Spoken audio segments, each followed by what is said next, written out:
But you want to be a lady. I've left everything I ever had. I know you think I'm not half good enough for you. A very respectable woman. Give dinner parties and entertain your husband's friends. I'm sure Cleopatra never bothered about napkin rings. I'm not a well-behaved. But I want you to be absolutely perfect, you see. Welcome to the Well-Behaved Woman Podcast Podcast Musical, the Podcast. series.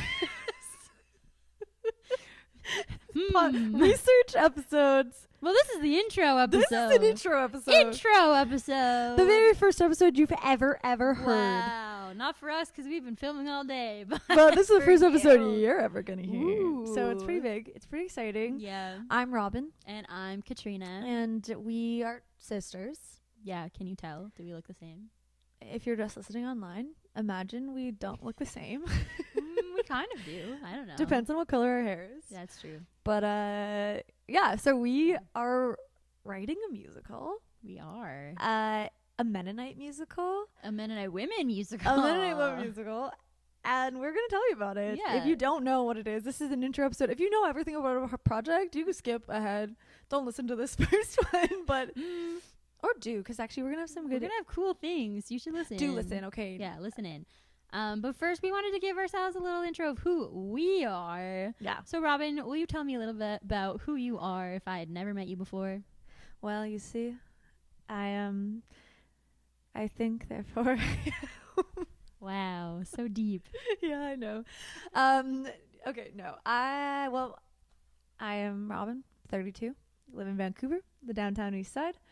I love doing all things creative, and I love doing fun things outside, and I love animals and music, and I like watching shows and cooking. This year, I gave myself a challenge. As my New Year's resolution, that I'm not allowed to buy anything that's not an ingredient. What did we have for lunch today, Robyn? No. I'm allowed to go out for food Oh, okay. and stuff. I'm just not allowed to That's- bring anything into my house that's not an ingredient. I see. So I Wait, can't. for the whole year? Yeah. Oof, that's So hard. I have to, I'm making yogurt from scratch, cheese from scratch, butter from scratch. So, no Pop-Tarts. yeah, I have to make them from scratch if I want them. But that means I Wow. have to buy the fruit, buy the sugar, buy the Hey. flour. I can't. But it's saving me money, one, and two, I'm learning a lot. I Is it literally saving you time? no, Mm, definitely that's it. not. Money is time. But I like doing. It's fun. That's good. So it's been a fun project. But also I am a musician. This is the relevant. Yeah, what thing. makes you qualified to write a musical, Robyn? Tell me about that. The relevant things is that I am a songwriter, and I've been writing songs since I was really little, and I love doing it. It's one of my favorite things in the world to do, and I have not ever written a musical song. Actually, that's a lie. I did write one once. I would say most of your songs have a musical element to them. I mean, a musical, You're a storyteller through your But yeah, music. I like to tell Yeah. stories, but genre-wise, your classic musical Right. theater kind of style. half of that is just based on how you sing it. That's true, I guess. But I love storytelling, and so I'm here to write songs, and I mean I'll help with script too. Obviously, we're gonna help with different things, but Yeah. that is my thing I can bring in. I have music out there you can listen to. Look me up, Robyn Froese. I'm on streaming services, or you can buy my stuff on Bandcamp. All Shout out to right. Bandcamp. That's enough self-promotion there. Okay, tell me about yourself. I'm Katrina. I recently got married, so I'm Katrina McCarthy. I lost my Mennonite last name, but I put it in my middle name, so I'm still a Froese. Yeah, what about me? I love to read. And I like to play my Nintendo Switch. And, I have a little dog named Sully, and you'll see him in a bunch of the videos if you're watching the videos, because he pretty much always is with me. I actually currently work as an administrator for Mennonite Church British Columbia, so I have a big in on the Mennonite world currently, which has been very enlightening. And what about me? We grew up in a very musical theater family. We did. Our whole family does music of some kind. We were every Um, single one of us kids was in a musical. Every single one of performance. us was the lead in a musical through high Ooh. school for I think it was 20 some years. No, our high school had Not a phrase 20. 10. from Nick's first year to my last year. would be like 16 years or something. I don't know, something like that. Too but many years. Like, every sorry, year there was Bedford at Road least a Collegiate. phrase. Yeah. You stole all of Yeah, the sorry, the Bedford. leads. But that was cool. Anyways, our family like sang together and we all played instruments and we just did a lot of music together and all did theater to a degree. I, however, took it a little farther than everyone else. I took musical theater classes growing up. And then when I graduated high school, I went to the Canadian College of Performing Arts and did a year there studying theater. And then from there, I have just done a bunch of random theater projects. I've traveled with a touring company, with a theater company, and I have run a kids theater camp every summer for the past 8 summers now, where several of those summers I have written and put together and directed my own shows. So I have written a lot of musicals at this point. However, they're all kids musicals, so adult musical will be a little different. And what else have I done? I do a lot of community theater and a couple of professional productions as well now. Most recently, I was in A Peter Rabbit Tale with Satora in Vancouver. What else do I do? You do a lot of things. I do lots of random stuff. Yeah. I'm more of like a hobby crafter type girl. I do a lot of like, I don't know, crocheting and craft projects. Well, I'm more like throw paint at a giant canvas and collage. Yeah, I'm like practical crafts and she's more like vague craft. Like, let my heart speak. And I'm like, if it's not useful afterwards, why would I do this? Yeah, we take different approaches. But we both love film and television and theater and that kind of stuff. We love storytelling. Yeah, that's the thing we hold in common. For sure. And we loved playing like imagination games growing up. We played so many imagination games. And it was almost always one or both of us was a secret princess who was like an orphan. Always. There was always an orphan and a secret princess and then like a ball where she would have to be like, I've got to go to this ball. Oh no! And then the I'll be prince would like find that she's the secret princess. And we'd like have like a blanket on the ground full of trinkets that we're selling to try and make a quick dollar. And our parents were always dead. We definitely romanticized being orphans, which is weird because our parents are great. We had no reason to romanticize that. But yet, like, you see on the internet, it was a very common thing. It really was. So we don't know. Yeah. But anyways, we have very active imaginations and played together a lot and did music together. We still have active imagination. We do. So I think it's gonna work. Hence this. Yeah. We have joked about / half seriously talked about writing a musical together for quite a while. Yeah, there's been like multiple road trips where we just start writing like outlines for a random musical we're or like write. Just improvise a song on the spot and see what we come up with for fun. And like it's never actualized beyond that. But this we've time had many ideas. But this time we got picked. We were like, we can get money to do it. And like what better motivator than money? But for reals though, when you have no time, but then all of a sudden you're getting paid to do it, then time, like I said, time is money. I have time all of a sudden. So yeah, it like got birthed out of this idea of like our grandma was a Mennonite woman, and our sister's writing a story or writing a book based on our grandma's life, using our grandma's journals and stuff. So that was really inspiring to us. And we were like, that would be cool to write a musical based on that. And then we're like, maybe we'll just make it general to all Mennonite women. Yeah, because there's like so much bigger story and like so many stories to tell, which is something we will unpack of like, what is a Mennonite woman? Yeah, but this we'll project started small there. and got very large very quickly. So big. Yeah. But that's okay. And so let's explain what this project is. Yeah, okay. So Canadian Mennonite offers this grant. And we applied for it and they gave it to us along with I think 6 other groups or 6 total, I don't know, something like that. And so we're one of their projects in Menno Creative is what it's called, and we are putting together a podcast musical. And so we have heard other podcast musicals. It's not the first to ever exist. We didn't make up the concept. But it's just short episodes of a musical released via podcast format, and so it's just a way of sharing media rather than having to be somewhere to watch a production live. You can share like a 20-minute episode, and so we're going to split a woman's life into 6 different episodes, each episode being like, let's say a 10 to 20 year time of her life. And try to just share these little vignettes of what that looks like. Think Anne of Green Gables kind of style. Yeah, where you're kind of getting little snippets. Yeah, or bunch of little women. Yeah, like that kind of like a coming of age story to a degree. Yeah. But also we're gonna go beyond just coming of age. Yes. Coming of old age. coming of life. Coming of life. Yeah, and it's gonna be a 2-woman musical, so Right. we're the It's just only the two of ones us. performing it. But we are getting a band, We will have live music Yeah. in it, which is very fun. possibly a live fiddle, which sounds awesome. Yeah. And so in this, so by the time you hear this, we'll probably be done writing our musical already, but we are like Done. just beginning now. Beginning. This episode's releasing in like 2 weeks. Okay, so by the time you hear this, we will just be beginning our musical. Mhm. But when we like started all of it, we gave ourselves 3 months to research Mennonites and research women and research feminism and all of these things that were Yeah. going to play a role in history. And we're like, we just need to like know Yeah, about we're like, this we don't want to more. write like an Apple Watch into 1930. Yeah. Like, that would be dumb. So we need to know what goes where. So we gave ourselves 3 months to do it.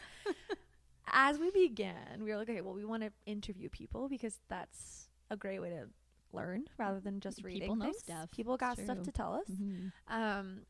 And as we began planning these interviews, we realized, wow, these are so good. We need to share these. These are incredible stories. So our project grew from just a 6-episode podcast musical to What is this, 16 episodes No. now? 13. 13 episodes? 13 episodes. We're not doing a conclusion episode? Maybe we'll do 14 episodes. Maybe 14 episodes. So many episodes.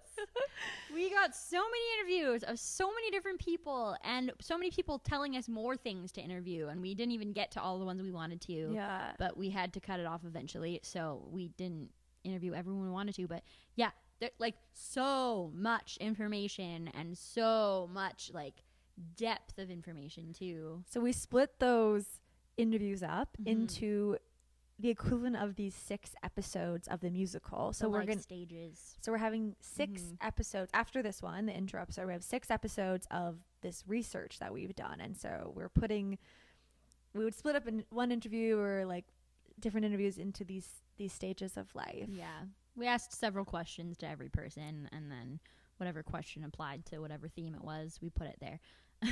Yeah.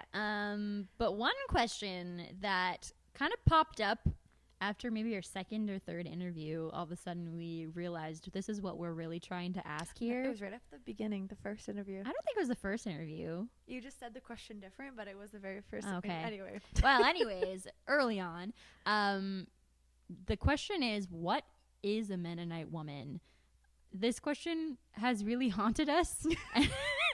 And we're really like, there's so many ways you can answer this question. And so we asked it to everyone we interviewed, and we got some very good answers. Because it's a really hard question, and it's not just an easy answer. Yeah. And so we're not going to answer it quite yet for you. No. But we're going to give you little snippets of what most of our interviewees have said, and we're going to show you that. And or here's a nice little collage, I guess. of what is a Mennonite woman. What is a Mennonite woman? Well, first of all, what is a Mennonite? Anything always has at least 2 strands of the ethnicities and participation in a Mennonite church. And I'm sure there's more. So a Mennonite woman in reality could be anybody who sees themselves as a woman and has a strong connection, either given them or that they've chosen and walked into with a Mennonite community, an ethnic Mennonite community or a Mennonite intellectual or church community. So I feel like it's kind of what's given to you or what you make it. Okay, the simplest answer is a woman who is a Mennonite. um, it's easy for me to go toward the stereotype when you say that. And I think one of the things that I keep in mind is that while I think bonnet and horse and buggy and simple living and that sort of thing, the reality is a Mennonite woman in the world today is an Ethiopian woman in her 20s. That's what a Mennonite is today, statistically speaking. And if she's not that, it is a woman from India.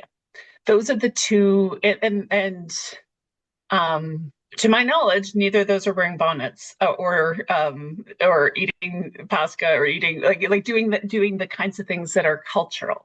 So I think that's what I really actually try to keep in my mind is I go to the horse and buggy, and uh, I suppose the other answer is me.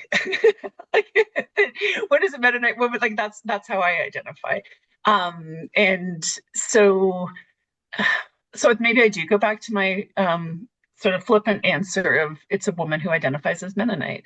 I mean, when I'm thinking like a stereotypical Mennonite woman, like if I was an AI generator right now and you asked me to generate a Mennonite woman, I would generate like a meek, brown hair, white skin, prairie girl who's probably married really young and either has a lot of kids or a kid on the way, and her greatest joy in life is cooking. So like that would be my like stereotypical image in my mind when someone asks what a Mennonite woman is. But like in my experience, what a Mennonite woman is, they're usually very creative or artistic. Whether they're exercising that muscle or not is debatable, but they're usually hugely creative people or artistic people with a lot to say and a lot to input and influence their family, their culture, their friend groups, everything. But I do feel like a lot of Mennonite women minimize themselves. And in my mind, a Mennonite woman is like someone who has this whole, I don't even know what the right word is, like this whole person inside of them that they only show part of it. That would be a typical Mennonite woman to me if I went deeper than, just generate a Mennonite woman in your mind. Wow. Well, with gender these days too, it can be a variety of things. It can be a transgender person who identifies as a woman. It can be a non-binary person might use the pronoun she. Things are much more fluid than they were in the 1990s. And that's not a reality we were looking at. And we didn't even really talk about lesbians or anything in the 90s. That was a bridge too far to talk about. And now it's probably something you're going to, have stories about that. Boy, that's a big, big question. And I don't know that to me, it has to do so much with the ethnic background and sort of a sense of community. And as Carol says, including any bi, trans, lesbian kind of human beings in this quandary or this group is so important. What is a Mennonite woman?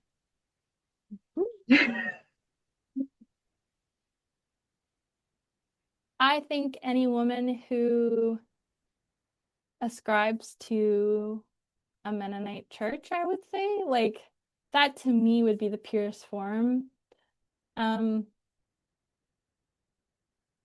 Yeah, who attends and that's really general, but like honestly, I think it needs to open up more than what it traditionally has been. I think women should be able to self-identify as a Mennonite woman, and it shouldn't be, people should opt into it. It shouldn't be a thing that, oh, I'm genetically Mennonite, or I'm grew up in this, or my grandparents founded the church, or my grandparents can tell you about coming over from Russia, the colonies. Like I actually I want it to be something that's empowering and open. So that's where I would press in. I would say, you want to be a Mennonite woman? Be a Mennonite woman. Like, own it. And I probably press more into Anabaptism. Like, I think in general, the Mennonite church probably needs to start reframing away from using Mennonite as an identifier, because it has become so limiting. Like, I have people who are like, well, do you have to be Mennonite to go to your church? No, you don't have to. Like, what? That's silly. Like, anyone could come, and you don't have to be white. But the problem is that, like, because I'm at First Mennonite Church, we are the first Mennonite church. We're having our centennial right now. Like, we're in our centennial year. And there are people who are like, oh, we could bring back like German hymn singing. Like, they used to have a German service, like a full German service here. And I go, but that is really exclusionary. And it feels like it's going backwards, like, especially in such a multicultural time where we're trying to find language that is common. I don't mind honoring like where we've been, but we have to do that in a good way. And we have to do it in an invitational way. And then we have to also honor the other cultures that are present in our body, like in our church body. So I don't know. Maybe some people would have way more articulate things to say about who is a Mennonite woman, but I think just from my perspective, I think any woman who would want to call themselves Mennonite. Robyn, as we were growing up, we grew up in a Mennonite church, Mennonite background, Mennonite grandparents. What did you think a Mennonite woman was, or did you even know what that was? I had no idea. I did not know what a Mennonite was. I'm sure I heard the word, but I was maybe because we were inundated in it. Mm-hmm. But yeah, it wasn't until I was like 16 that I was like, oh, we go to a Mennonite church, and I go to Mennonite camp, and we're Mennonite. Like, Mm-hmm. I think I would maybe tell people like, oh, we're Mennonite. Maybe I think I normally would just say German, because like I just didn't really know what it is. But then like as soon as I kind of learned what it was, it definitely came with a stereotype. Like it was like, oh, Mennonite, oh, the old lady who makes the buns at the thing. That's potluck. Like it, like all of a sudden was just like, oh, this is what a Mennonite woman is. Okay, Like I don't know if I was conscious of it. Do you remember? Not really, but I remember someone asking me when I was pretty young. I told them that I went to church, and they were like, oh, what kind of church do you go to? And I was like, I don't actually know. So I asked my dad, and I remember him giving me several different answers because he wasn't really sure what I was asking, right? So I was like, Dad, what kind of church do we go to? And I think he first started, he was like, it's an evangelical church. And I was like, okay. And then the person was like, but what kind? I was like, Dad, what kind of evangelical church is this? And then he just like kept whittling it down the different categories. And then eventually Mennonite was one of the answers. And but even in Mennonite, there's multiple categories. Yeah, like, are you Mennonite? So like, we were MB, and I don't think it really clued into my brain that MB was anything different from the church down the road. Like, what's the difference? I don't know. Ours is correct and theirs is wrong, obviously. That would be how my brain thought at that point. So I don't know if I noticed what a Mennonite was in particular. I just knew that I was one, the same way that I knew that I was German and Ukrainian. And it was, this is just my history and who I am, apparently. And I think every time I would say it to someone, they'd be like, oh, what's that? Amish? Like, no. I'm like, it's like Jewish. That's where I'd go with that too. I'd be like, it's like kind a of like culture Jewish, and a faith. Like trying to explain that. They're like, okay. Without sounding like insensitive or racist. Like, I don't know. What? I have no idea How does one say what that I this am. is? Yeah. Who am I? Yeah. Yeah, so But like just looking back on it now, seeing the people in our lives who were Mennonite women, like we went to a pretty quirky, unique church. I don't think we had a stereotypical Mennonite women experience, honestly. Like out of the norm. Yeah, like you would not look at this church and be like, that's a Mennonite church. You would have been like, this is some weird, charismatic, artsy-fartsy church. I don't know. Probably. Yeah. But which is unique. Makes sense why we're the way we are. Yeah. But there was like, I guess, a handful of like stereotypical. Yeah, we had our, our classic. Yeah. And a lot of Mennonite last names for sure. But something that was in common with Mennonites, now that I'm older and I know what that is, we had a lot of potlucks, a lot of food. Food was a big major theme in our church. It was, very, very a lot important. of like community was a huge thing, Yeah. and gathering together and being hosted. But like ideas like pacifism, that was never talked about. Yeah, like I think we would have said we believe that, but I don't think it would have been. Would have. Like if someone asked you if you believe in violence, you would have been like, no, that's a bad thing. But I think I wouldn't have been like, I'm against going to war because I'm a child and I don't want to die. But like, I'm not like, I don't think I like thought like, oh, this is something I'm like against because it's wrong. Because I remember in grade 4 on a Remembrance Day, we had to write like a project of like, what are you thankful for the veterans or something? And I remember, this is so bad. I was like, I'm not thankful because they shouldn't have had to go to war in the first place, and war is bad. Oh no. So I clearly had this idea in grade 4. Yeah, okay. Yeah. I thought I was being so revolutionary too. I was like, everyone's gonna think this is so good. I am not thankful for your death. You shouldn't have died in war. You shouldn't have even gone. Yeah. So. First of all, why'd you even go over there? That's your fault. I wish my brain. Oh, that's so bad and funny. Nice. Then there's that whole question of like, if your child was attacked, would you attack the attacker? And I remember having to grapple with that idea. Or like, if you saw a baby about to be killed, would you? And the only way to stop still them grapple with, like, person. how do you? Oh yeah, like, people are being abducted. Yeah, like do you very prevalent? Do you go out and get in the way and do you fight someone? Do you? At what point is violence allowed? I don't know. Yeah. Does two guns make a no gun situation? Because the idea of pacifism comes from like the teaching of Jesus. So like the sword for a sword makes the whole world blind. What does this say? Live by the sword, die by the sword. You know, turn the other cheek. There's a lot of things. Like, don't an eye for an eye makes the whole world blind. Is that where you're going with that? Yeah, cuts the ear off. Yeah, he's like, don't do it. Heals it. Like those kind of things. Yeah. So like third wave. But also, he jumped on flipping tables and gets angry. Is that a type of anger? violence? Yeah, anger is a separate thing, perhaps. But like, I think of Jesus' teaching, and he's like, you just even look at a person, and that's lusting gouge over out them, your right? eyes. If you think cut of off a your person hand like if it's this. gonna steal. And so it feels like if you're gonna flip a table, that how's that different than just punching flip it someone? at the person? Yeah, like I don't know. It feels kind of as long as you're not touching the person directly. That's what he's trying to say. Probably, yeah. Yeah, that's gotta you're be not actually. You're not touching them. It's fine. Yeah, I don't know. Yeah. So I think it's definitely an interesting question. Yeah.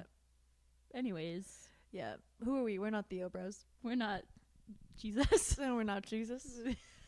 Anyway, so that's our thoughts on. Anyway, we're Mennonite, is what we're trying to say. And here is a benediction from someone. Who said it? Val Hiebert? Oh. Like, you want to give one more? She said, she closes it out so nicely. Okay, we're going to give you Val Hiebert's thoughts. Yeah. I like this that. is her way of closing it out and kind of blessing our project. So yeah. Here you go. She is my grandma who worked alongside of my dad on the dairy farm, birthed all her children at home, never said I love you because Low German doesn't even have that word in it. but loved her children fiercely and worked hard and fed everybody out of her garden. She is my mother,